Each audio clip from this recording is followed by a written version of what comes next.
सब तैयार है। हाँ हाँ जल्दी देना। क्या है ये? अमेरिका जा रहा है इसलिए आरती उतार रही हो? अरे निकलने की तैयारी करो। अरे ठीक है ना पापा, मैंने सुना है कि आपने नेता का पद छोड़ दिया है। ये पद इंटरनेशनल एग्रीमेंट के लिए बहुत जरूरी है। अब भी मेरी पदवी नेता की है। अब जा। हे, जानता हूं साहब ने मना कर दिया है। फोन एसआई को दो, मेरे बोले हुए सेक्शन में डालो, और सुप्रीम कोर्ट को उसी को जजमेंट भी देना है। समझ लिया? मिनिस्टर से मैं बात कर लूंगा। अरे मैं देख लूंगा।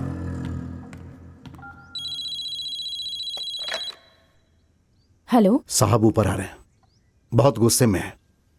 मैं देख लूंगी।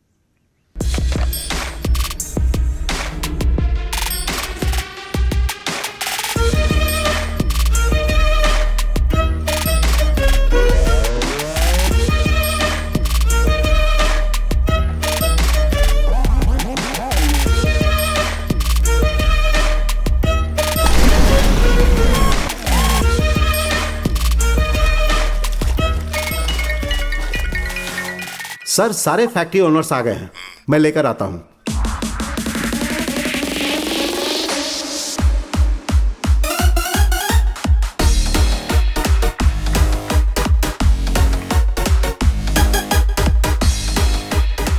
मिस्टर वर्धामुनि, आपका शुगर लेवल अधिक होने के कारण 21 यूनिट्स इंसुलिन डाल दीजिए।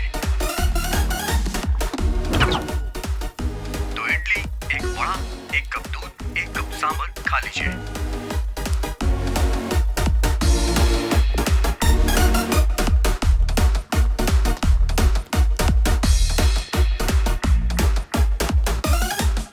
नमस्ते साहब। अगर आप चुनाव लड़ते तो जीत आपकी ही होती। प्रशासनिक समिति तो हमारी ही है। हम हमेशा की तरह कार्यकारी समिति को यहाँ रख सकते हैं। अरे तो क्या हो जाता है, वो हमेशा जीतता है तो वो हारता जरूर, चाहे एक वोट से ही क्यों ना हो। क्यों? कक्कन हारा नहीं क्या? कामराज हारा नहीं क्या? अरे कौन कक्कन और कौन कामराज? सुनो, चुनाव में मेरे खिलाफ कोई खड़ा ना होने पाए उसका ख्याल रखना, और कोई खड़ा हो भी जाए तो उसका वोट भी मुझे ही मिलना चाहिए। चुनाव में हमेशा वोट पाने का एक ही तरीका है, और वो तरीका है नकली वोट डालना। अरे ये देखो, उन्होंने गन्ने की फसल काट दी। हेलो। हाँ नेताजी, प्रकाश बोल रहा हूँ। प्रकाश? स्पीकर पे डाल, स्पीकर पे। बोलो प्रकाश। हमारे 4-5 इंसान गन्ने की फैक्ट्री को देखना चाहते हैं। आने दे। हाँ, आने को बोलो उसको। कल सुबह फैक्ट्री भी आ जाना। हॉलीवुड स्टार के फोटोज देख करके आपके बाल काटने वाले हैं। आप कैसे काटना चाहते हैं? भैया आप जैसा कहें वैसे कटवाते हैं। जैसा अच्छा लगे काट दो। थोड़ी हाँ, नई अच्छा, ठीक स्टाइल है। में हाँ, काटना ये समझ वाली गए? स्टाइल में काट दो। एक मिनट प्रकाश, हाँ फोन है, यहाँ पे साइन कर दीजिए। उसके बाद गन्ने को लेकर सारी परेशानी खत्म। ये लो पेन। हम पिछले 3 पीढ़ियों से गन्ना का व्यवसाय कर रहे हैं। हाँ। लेकिन इस तरह के गन्ना फैक्ट्री को मैंने अपने पूरे जीवन में नहीं देखा था। वहाँ बड़ा पहिया घूम रहा है। हाँ,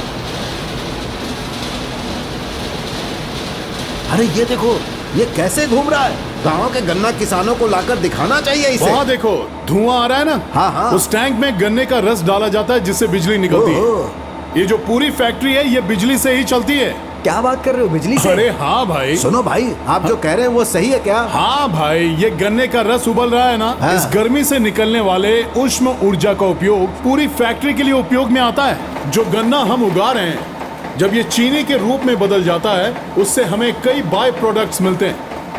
वहाँ देखो गन्ने का कचरा। हाँ, वही ना। वो कचरा सीधा पेपर मिल को जा रहा है। हाँ। तो हमें उससे मिलता है पेपर। प्रकाश, हाँ, उस पेपर मिल में ही मेरा भतीजा वॉचमैन है। ठीक है। लेकिन उसने ये बात आज तक नहीं कही। उसे पता होगा तब कहेगा अरे ना। ये बताइए, हाँ। उसे पता नहीं है या वो बताना नहीं चाहता? अच्छा प्रश्न है, गुड क्वेश्चन। इसने जो प्रश्न पूछा है बहुत ही अच्छा है। हमारे खेतों के गन्ने से जो चीनी बनती है वो पीली क्यों होती है?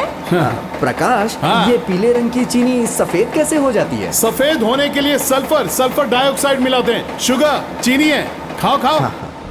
मैंने सारी मशीन ऊपर भिजवा दी है। वहाँ गन्ने का रस उबलता अच्छा, है वहाँ? जिससे यहाँ चाशनी बनती है। नमस्ते क्या साहब। प्रकाश, गांव वालों को खेती करने के साथ साथ मिल की सारी चीजें समझा देगा क्या? जी नहीं साहब, गन्ने के कचरे को कैसे निचोड़ते हैं, उबालते हैं और चीनी का उत्पादन कैसे करते हैं ये इन्हें मालूम नहीं है।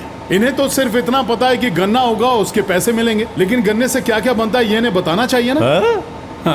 अच्छा काम कर रहे हो। जाओ जाओ जाओ, घूम के देख लो। अरे भाई, गन्ने की फैक्ट्री में ऐसी बदबू आती है। अरे ये क्या है, कीचड़ जैसा लग रहा है। क्या कहा? कीचड़? हाँ? अरे इसे मोलासेस कहते हैं। इससे ही स्पिरिट लेते हैं और स्पिरिट से विस्की, ब्रांडी, बियर आदि पीने की चीजें बनाई जाती हैं। भैया आप तो पीते हैं ना, पता था कैसे बनता है? मतलब देश की अर्थव्यवस्था में हमारा भी योगदान हाँ है। हाँ हाँ, किसी को कोई संदेह तो नहीं? सरकार ही निजी क्षेत्र के पास है, हाँ। लेकिन कारखाने सरकार के पास होने चाहिए। हाँ। सरकार लोगों के पास होना ही वही तो लोकतंत्र है। समझ गए। हाँ। हम लोग भी समझ गए ना? अरे, हटो।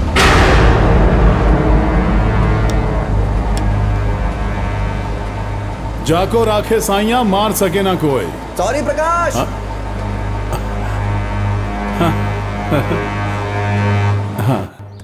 बी श्रीनिवासन का फोटो लटका देना साहब।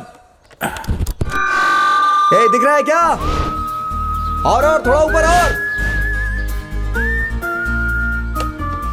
अरे आराम से चलो, उठाओ, चलो, आराम ले से, चलो, ले हाँ, चलो, ठीक संभाल से के, रखना, पीछे देख के। आराम से। अभी तक नेता के पद से लेकर ऑफिस के पद तक सिर्फ एक जाति के लोगों को ही रखा गया है। ये किसान संघ के बदले जाति संघ चला रहे हैं। संघ के खर्च में वर्धामुड़ी और उनके सगे संबंधी कई बार विदेश जाके आ चुके हैं। जब नरेश और नीरज हमारे साथ आए थे तो उन्हें देखने के लिए उन्होंने मना किया।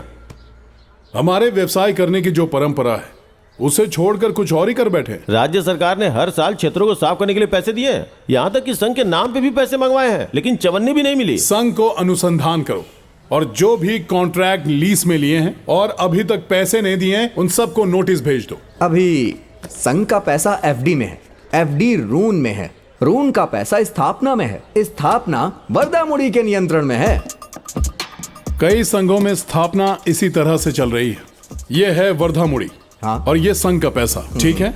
अभी संघ का पैसा एफडी में है। हाँ। वो भी ब्याज के साथ। ओके। और वो सारा पैसा वर्धामुड़ी के नियंत्रण में है। मतलब हम जीतने के बाद भी वर्धामुड़ी के नियंत्रण में है। संघ को हमें बचाना होगा प्रकाश। बचाएंगे, उसी के लिए तो आए हैं। अब से हम उसके लिए विलन हैं।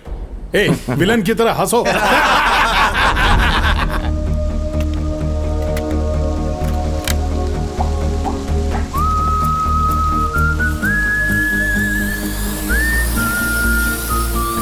यहाँ 5-6 सालों में बहुत बड़ा परिवर्तन आ गया है। यहाँ से दक्षिण उत्तर में लगभग 450 एकड़ भूमि बंजर पड़ी हुई है। दक्षिण में एक जाति और उत्तर में एक जाति।